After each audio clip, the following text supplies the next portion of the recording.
Welcome to the Vassal module for Newtown. This is a quick video tutorial. It's going to show you how to use some of the main features of the module.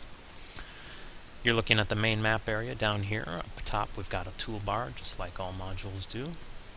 Just going left to right, I'll explain to you a little bit about what each button does. You'll see how when you get to a button, if you forget what it does and need a reminder, there's a little window that pops up under each one that tells you exactly what it does. First we've got the retire button, just lets you change sides. When you're signed in as a particular side, you can change sides or even give up a side and just become an observer if you want to do that. Next over is the counters window. This is where all the game pieces are kept. You'll see we've got a tab for Newtown, Oriskany, and then the tactics chits actually have their own tabs just because they're used so much in the game. It's easier to get to them that way.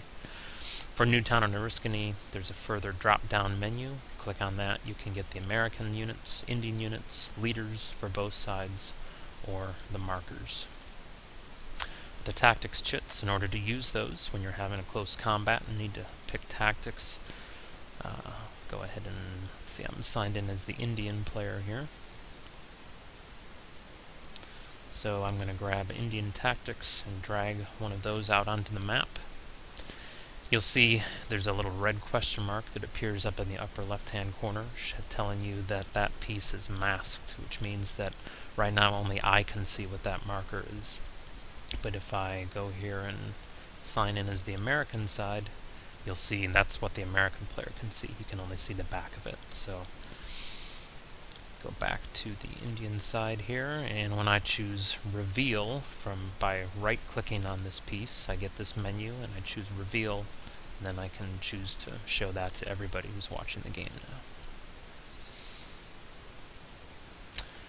The cards, this is for Newtown, is the game in this, between Newtown and Oriskany. That's the one that uses the opportunity cards.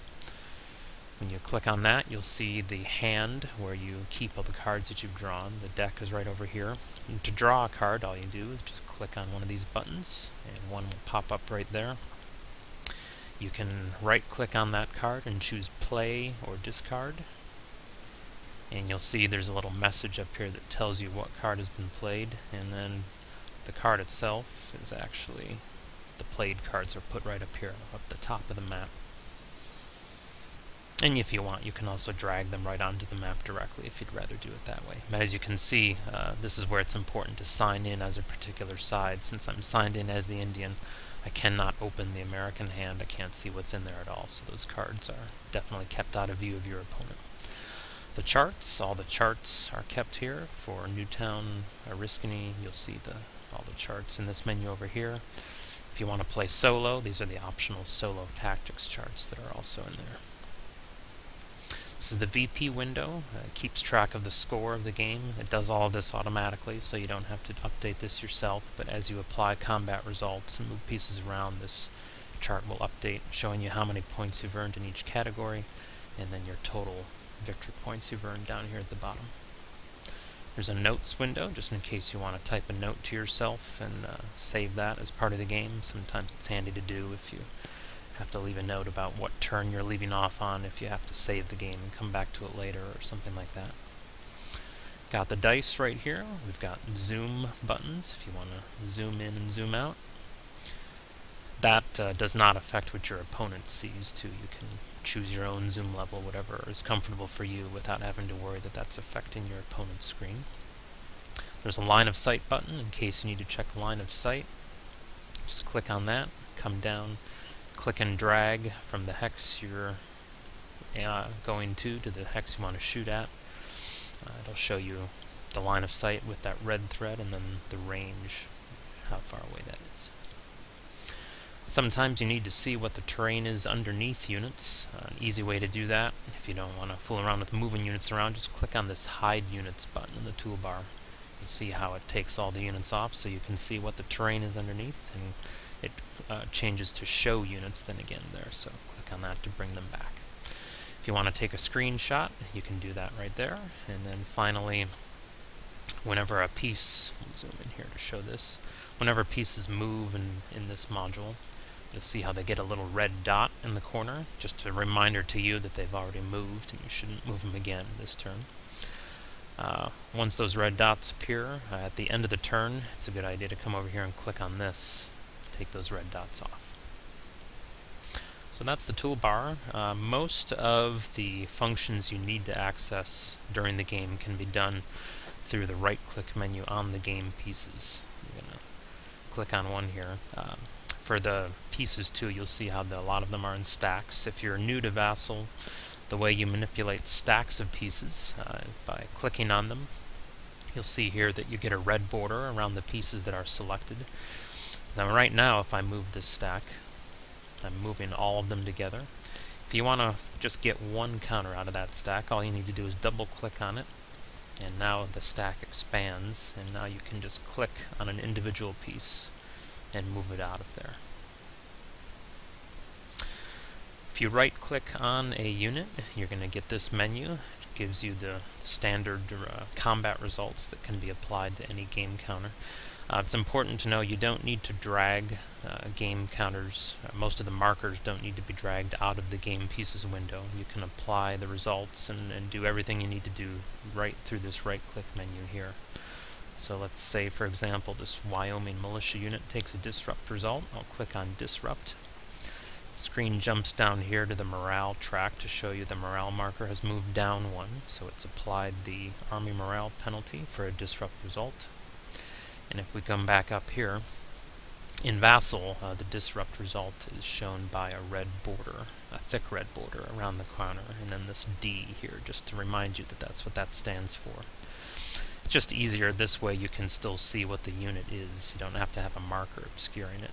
If you do prefer to use the markers that come with the game, you can do that by coming up here to the markers and grabbing a disrupt and putting it out here. So it's whichever you prefer. A couple of the units have some special features, like the rifle units. You'll see that there's this FF up in the corner. That's a reminder that that rifle unit has not fired and still has its first fire bonus available.